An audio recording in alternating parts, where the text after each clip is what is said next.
Four-way interchanges are great, but what happens when you need to make a five-way interchange? That's what we're going to explore today as we custom build a five-way, five-level interchange. I have never built one of these before, so it might be rough around the edges. The interchange I'm building today will emulate a stack interchange. I struggled trying to make this look nice as it was difficult to find places to put pillars.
You know what?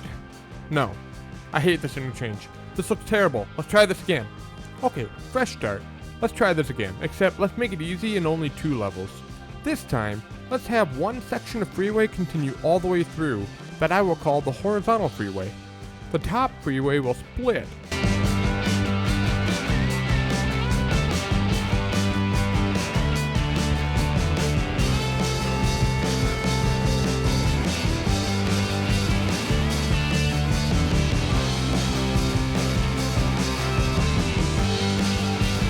And it will look like a curved triangle as shown.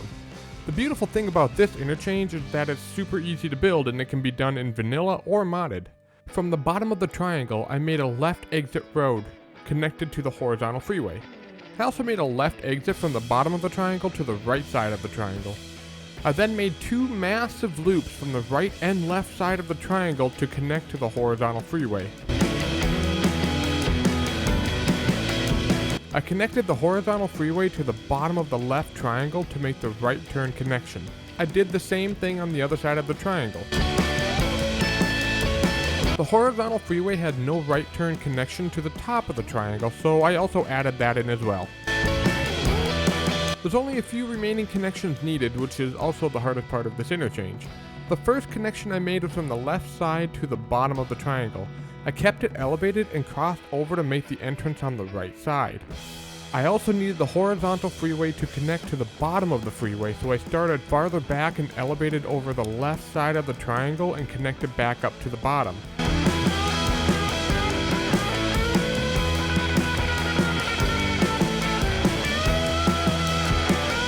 Both legs of the triangle did not connect to the bottom of the horizontal freeway, so that connection was also made using loops.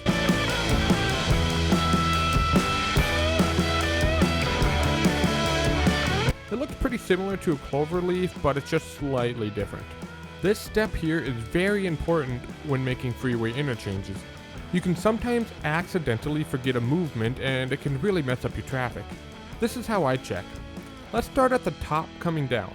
We can go straight, we can go right, we can go left, and we can go to the bottom right. We have covered all the movements. Let's move on to the left side. We can go straight, we can go right, we can go to the bottom right, and we can go left. All of those movements are covered as well. Let's move on to the bottom left. We can go to the bottom right, we can go to the right, we can go to the top, and we can go left. All movements can be made using this route as well. Now let's check the bottom right. We can go straight, we can go right, we can go left, and we can go to the bottom left, albeit a little trickier to do. The final direction we need to check is from the right. From there we can go straight, we can go right, we can go left, and we can go to the bottom right. We have confirmed that all movements can be made within this interchange. That means we built it correctly. Let's move on to fixing some of the nodes and adding line markings. Before we get to that, I do some lane mathematics so I can easily set up nodes and lane markings. I didn't want to exceed 5 lanes as I thought that was unnecessary.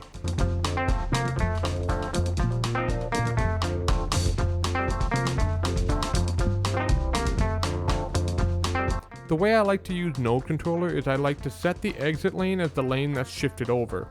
To do this, hold shift and click one of the circles, then click the circle you wish to align with. For ramps, I tend to grab the outside circle and align it with the outside of the freeway. After that, I click this button in the top right of the node controller GUI, which will automatically adjust the nodes. I repeat the process until all intersecting nodes have been fixed. Next, I come through with Traffic Manager and force all lanes to stay in their lanes at intersecting nodes so traffic doesn't try to cross multiple lanes of traffic to exit. You can do this by using the Lane Connector tool in Traffic Manager. Click the node, and on the keyboard, use Ctrl S to force traffic to stay in their lanes. Now that traffic won't act foolish anymore, I go through each of the intersecting nodes and use the Intersection Marking Tool mod. I have presets already made from previous projects, so I just use the presets and adjust as needed. I touch up the landscaping by using the Smooth Terrain tool to get rid of the steep grades on the ground as best as I can. It looks a little barren, so I use my preset Highway Vegetation Tree Brush, which includes tall grass and bushes, and sprinkle that in along the freeway clear zone to add some detailing. If you don't know what a clear zone is, well, it's exactly what it sounds like. It's the area from the shoulder of the freeway that's free of any obstructions such as trees, buildings, or anything like that besides signs. My solution to not leaving these areas empty is to include shrubbery.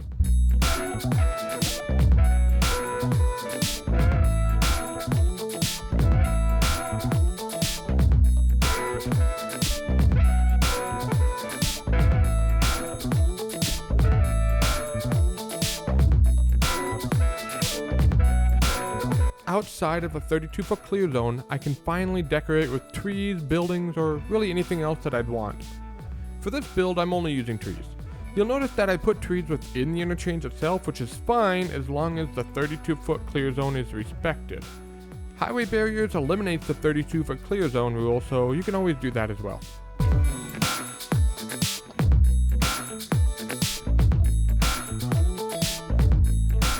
Now that we are completely done, let's test it out.